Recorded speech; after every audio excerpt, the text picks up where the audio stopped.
Hi everyone, welcome back to the channel. आज हम exercise 1.4 का एग्जाम्पल 11 और 12 करने वाले हैं। ठीक है, तो एग्जाम्पल 11 है, जांच कीजिए कि 7 under root 5, 7 upon under root 5, under root 2 plus 21 और पाई माइनस 2 अपरिमेय संख्याएं। आपको बताना है कि ये अपरिमेय संख्याएं हैं या नहीं।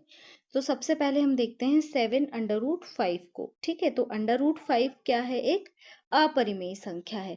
अंडर रूट 5 को जब आप स्क्वायर रूट से बाहर निकालते हैं, मतलब इस करनी से बाहर निकालते हैं, तो क्या आ जाएगा? 7 गुणा 2.23 6 0 6 7 और ऐसे करके आपके बहुत सारे नंबर्स आगे तक आते रहेंगे। जब तक आप डिवीजन करते रहेंगे, भाग देते रहेंगे, आपके नंबर्स क्या होते रहेंगे? आते रहेंगे। मतलब इतना पार्ट क्या है? ये अपरिमेय संख्या है। अंडर रूट 5 क्या है? एक अपरिमेय संख्या है। ठीक है, और अपरिमेय संख्या में आप गुणा करिए, भाग करिए, प्लस करिए, माइनस करिए, कुछ भी करिए, वो नंबर क्या रहता है? अपरिमेय ही होता है। मतलब उसका जो आंसर आएगा, जब आप 7 का इसमें मल्टीप्लिकेशन करेंगे, उसका जो आंसर आएगा वो भी क्या होगा? अपरिमेय होगा। ठीक है, उसके बाद 7 अपॉन अंडर रूट 5 है, इसका भी सेम आंसर होगा। क्या होगी ये? अपरिमेय होगी। ठीक है, अपरिमेय संख्या होगी। ठीक है, उसके बाद है under root 2 plus 21, under root 2 plus 21। Under root 2 भी क्या है? एक अपरिमेय संख्या है। इसको जब आप इस स्क्वायर रूट से बाहर निकालेंगे तो आपका आंसर आएगा 1.4146। ऐसे करके आपके नंबर्स क्या होंगे? आते जाएंगे। ठीक है, और इसमें जब आप प्लस 21 करेंगे तो ये भी क्या हो जाएगा? अपरिमेय नंबर हो जाएगा। ठीक है, उसके बाद है पाई माइनस 2, पाई माइनस 2।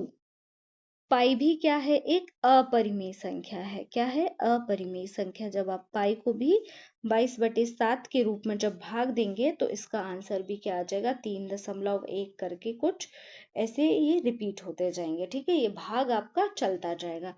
तो सिंपली आपको क्या लिखना है सबके बारे में? सभी संख्याएं क्या है? अपरिमेय है। और आप रीजन अगर पूछता है तो रीजन में आप क्या लिख सकते हैं? अपरिमेय संख्या में जोड़ने, घटाने, गुणा या भाग करने पर उत्तर भी अपरिमेय ही आता है। ठीक है, ये आपका रीजन हो जाएगा। उसके बाद है उदाहरण 12, 2 under root 2 plus 5 under root 3 और under root 2 minus 3 under root 3 को जोड़िए। उससे पहले मैं आपको एक चीज बताती हूँ। ठीक है, जब भी आप प्लस और माइनस करेंगे, इन दो चीजों में जो भी परिवर्तन होगा, जैसे a under root X plus b under root X है। ठीक है, जब अंडर रूट के अंदर समान संख्याएं होंगी, ठीक है, तभी ये क्या होंगे? जुड़ेंगे। a प्लस b और अंडर रूट एक्स आ जाएगा आपका। ठीक है, यहाँ पे कुछ भी परिवर्तन नहीं होगा।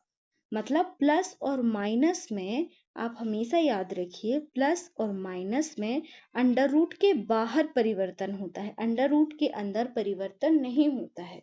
और ये प्लस और माइनस कब होंगी?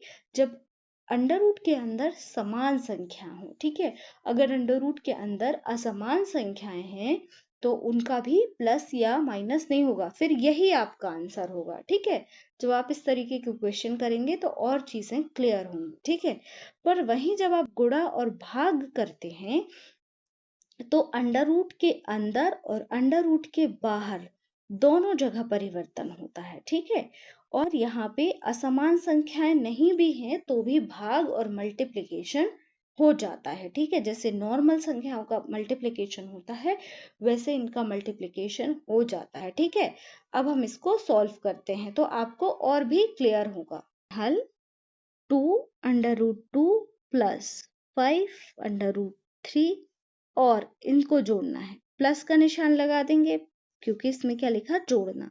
Under root 2 minus 3 under root 3। ठीक है, अब देख लेते हैं सेम स्क्वायर रूट वाले नंबर्स कौन से हैं। तो 2√2 और √2, तो यहाँ पे क्या है 1 है, ठीक है, कुछ भी नहीं लिखा मतलब 1 है, तो 2 और 1 क्या हो जाएगा 3, तो आंसर क्या आ जाएगा 3√2 प्लस, ठीक है। अब √3 और √3 क्या हो जाएगा 5 - 3 ब्रैकेट लगा के √3, ठीक है। या हम सिंपल डायरेक्टली आप ऐसा भी लिख सकते हैं 5 √3 है और यहाँ पे हमें कितने √3 माइनस करने हैं 3, तो हमारे पास कितने √3 बचेंगे 2 √3 बचेंगे, ठीक है। सिंपल 5 - 3 करके यहाँ पे 2 लिख देना, तो ये है आपका क्या आंसर, ठीक है। अब √3 और √2 दो अलग अलग नंबर्स हैं, तो इनका प्लस या माइनस कुछ भी नहीं होगा, तो ये हो जाएगा आपका आंसर। आप आंसर में क्या लिख देंगे 3√2 प्लस 2√3, ठीक है, ये था आपका आंसर। तो ये था आपके एग्जाम